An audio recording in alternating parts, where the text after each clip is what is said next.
The tandem bicycle. A twin is a form of bicycle designed to be ridden by more than one person. The term tandem refers to the seating arrangement, not the number of riders. A bike with two riders side by side is called a sociable. History. Patents related to tandem bicycles date from the late 1890s. In approximately 1898, Mikhail Pedersen developed a two-rider tandem version of his Pedersen bicycle that weighed 24 pounds, and a four-rider, or quad, that weighed 64 pounds. They were also used in the Second Anglo-Boer War. Tandem popularity began to decline after World War II until a revival started in the late 60s. In the UK, the Tandem Club was founded in 1971. New tandems came onto the market from the French companies Lejeune and Gitane, and in the USA, Bill Macready founded Santana Cycles in 1976. Modern technology has improved component and frame designs, and many tandems are as well built as modern high-end road and off-road bikes. Performance. Compared to a conventional bicycle, a tandem has double the pedaling power, without necessarily doubling the speed, and with only slightly more frictional loss in the drivetrain.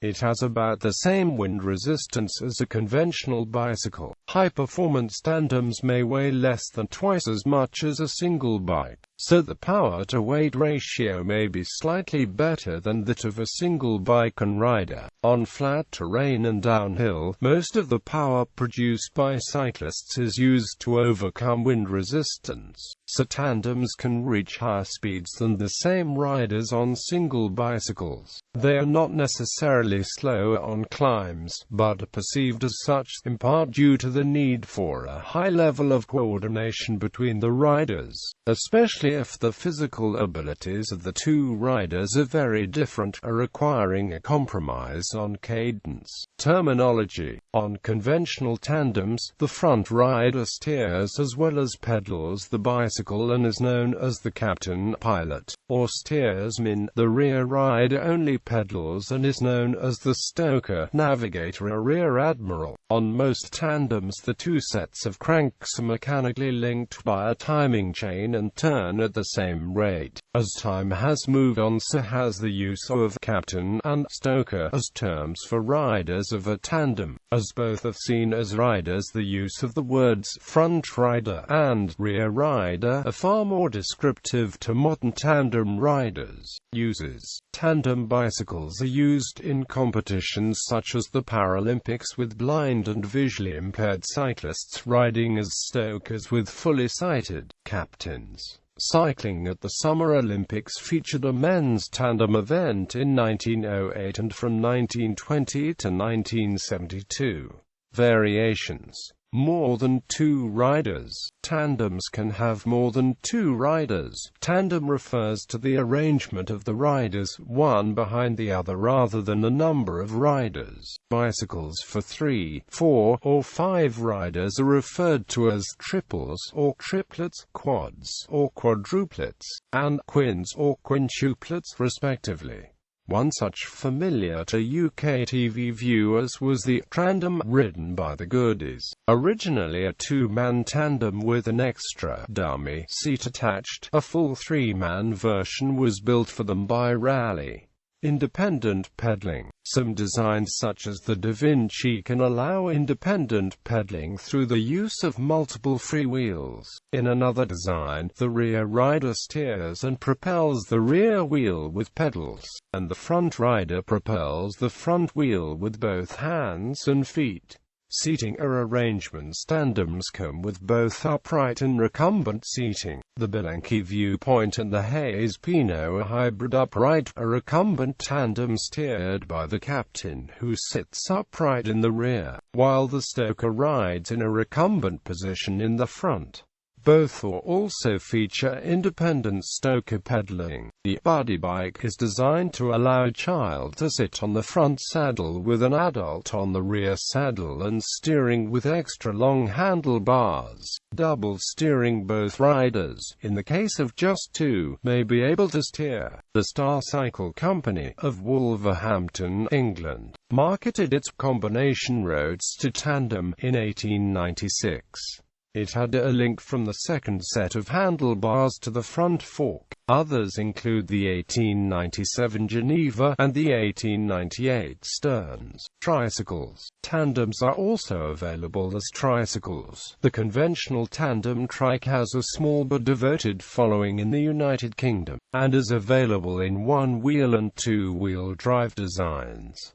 Recumbent tandem tricycles are also gaining popularity throughout the world. Short wheelbase. There are short wheelbase models, with the rear rider sitting over the rear wheel, either just in front of or even behind the rear axle. Folding. Several manufacturers offer folding tandems, either with small wheels or not, to facilitate packing and traveling. Couplers. It is possible to add couplers either during manufacturing or as a retrofit so that the frame can be disassembled into smaller pieces to facilitate packing and travel. Santana manufactures a triplet that can be transformed into a tandem by simply removing the center section of the frame. Tandem-specific components. Tandems are subjected to unique stresses caused by additional riders and weight, requiring solutions specific to tandem construction. The phrase tandem-specific was popularized by its use in Santana tandem catalogs during the 1990s.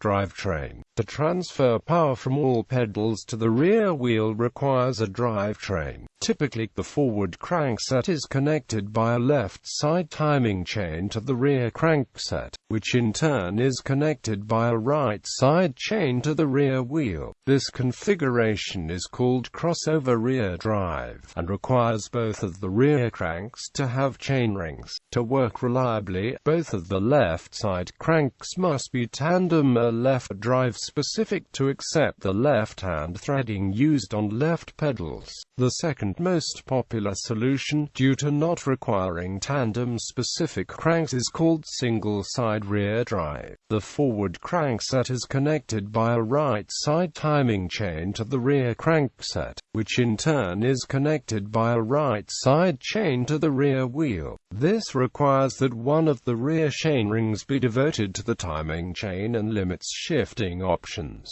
The least popular solution is to run a drive chain from the forward crankset all the way to the rear wheel, and also run a timing chain from the front crankset to the rear crankset. This is less popular because it requires considerably more chain than the first two arrangements.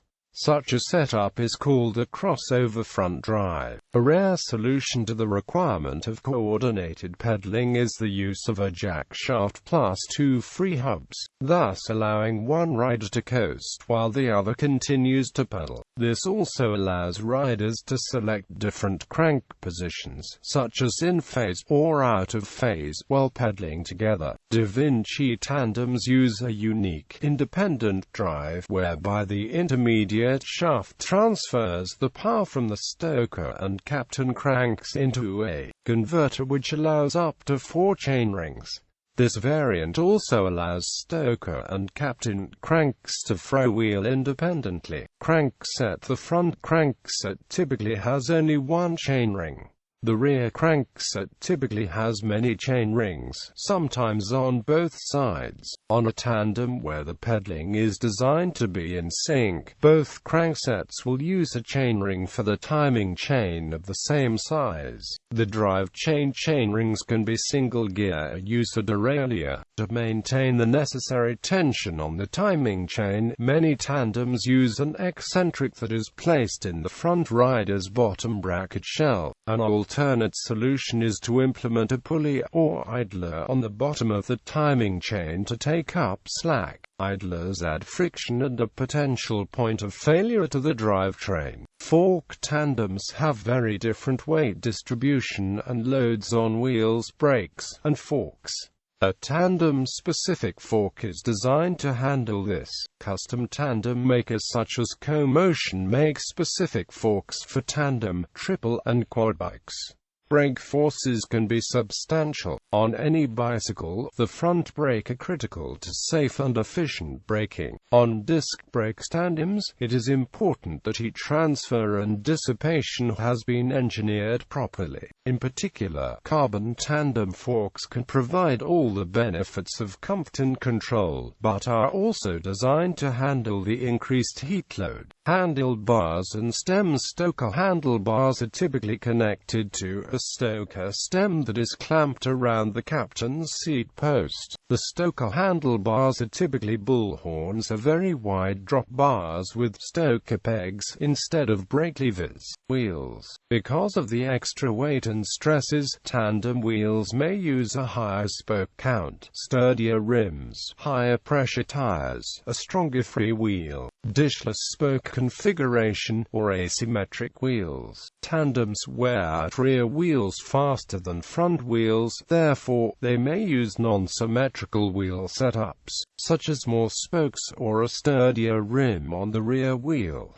The dish of a wheel measures the amount of asymmetry between the rim and the hub flanges. To accommodate a large cassette, more space is needed on the drive side of the axle. This increases the complexity of manufacturing and truing the wheel. Tandem rear wheels tend to run a wider hub axle to allow the right side hub flange to be further right of wheel center and thus reduce the total dish of the wheel. Some modern tandems use a 160 mm wide axle which allows a wheel that is completely dishless. The disadvantage is this may increase the Q factor of the stoker's cranks and may also cause heel strike of the stoker's shoes on the chainstays. Others use shorter axles, thereby trading a little decrease in the strength of the wheel for the advantage of a similar decrease in the bending moment of the axle spindle. Rear hubs may also be threaded on the left side to allow the use of a drum brake. Specialty wheels such as Aerospoke or Shimano Sweet 16 may build tandem-certified racing wheel sets. The Aerospoke tandem wheel set is built up more than the road set with special tandem hubs that can be removed and which facilitates stacking the rims flat into a travel case. riders.A tandem bicycle has about twice the kinetic energy as a single bicycle traveling at the same forward speed. This may be more than can be handled by the same brakes, especially rim brakes, as a single bicycle. Two alternatives have been employed to solve this problem: drum brakes and disc brakes. The AndrewDressel drum brake is used during long downhill descents where a rim brake might overheat the tire and possibly cause it to fail. The drum of the brake screws onto the left side of the tandem hub, which must be threaded for the drum. The shoe plate slips over the axle and a small reaction arm from the shoe plate engages with the bicycle frame to prevent the plate from turning. The drum brake is typically controlled by a friction shift lever like a BARCON or similar. The brake is designed to be engaged continuously during a descent to maintain a steady speed. The standard brakes can be used in addition as necessary. Some modern tandems use disc brakes, with all the advantages and disadvantages that entails. Riding techniques. The rear rider starts clipped in while the front rider holds the tandem upright. For those who can get accustomed to the rear rider always being clipped in, the distinct advantage to this technique will become obvious when trying to start at the foot of a bridge or on a hill. If the tandem team does not practice this, then they often reserve this type of start for when they are faced with a bridge or hill. This technique allows the rear rider to apply continuous power as the front rider steadies the tandem during the initial takeoff. This reduces the risk of the tandem toppling over due to starting on an incline. The rear rider will continue to pedal as the front rider attempts to get the foot used for steadying the tandem clipped into the pedal. Crank phase. Riders may choose to synchronize the pedaling through in-phase or out-of-phase pedaling. In in-phase pedaling, each rider's cranks are the same or opposite clock positions at any point in time. In out-of-phase pedaling, both riders have their cranks in differing non-opposite positions. This has the potential for a wide range of variation. Some tandem riders arrange the cranks so that they are 90 degrees out of phase to produce what is called the four-banger arrangement. In practice, OOP setups range from a mere two-tooth phase difference between cranks to a full 90 degrees phase difference. Generally, OOP provides the greatest benefits to the tandem team that has disparate leg strength. When the tandem is pedaled IP, it is possible, and often happens, that the stronger rider literally drops the pedals out from beneath the feet of the weaker rider and cause the latter to be unable to contribute meaningfully. Using OOP makes a significant difference in gearing choice, as each rider has the full mass of the tandem in the power stroke, so lower gears are preferred. However, using OOP can help develop leg strength for the very same reason. Some argue that this produces a smoother power stroke, or that it reduces stress on the drivetrain because the point of maximum power is reduced to roughly half and distributed over the chainrings. Manufacturers. Since the market for tandem bicycles is significantly smaller than the market for single bikes, there are far fewer tandem bicycle manufacturers than single bicycle manufacturers. There are a few builders who specialize in tandems, as well as single bike makers who offer tandem models. Current notable tandem bicycle manufacturers include Bianchi Cycle Works, Bohemian Bicycles, Burley Design, Carfee Design, Cannondale Bicycle Corporation, CoMotion Cycles, Kavak International, Dawes Cycles, Gazelle, Hayes Special Raider, KHS Bicycles, Orbiter Bicycles, Santana Cycles, Schwinn Bicycle Company, Talker, Trek Bicycles.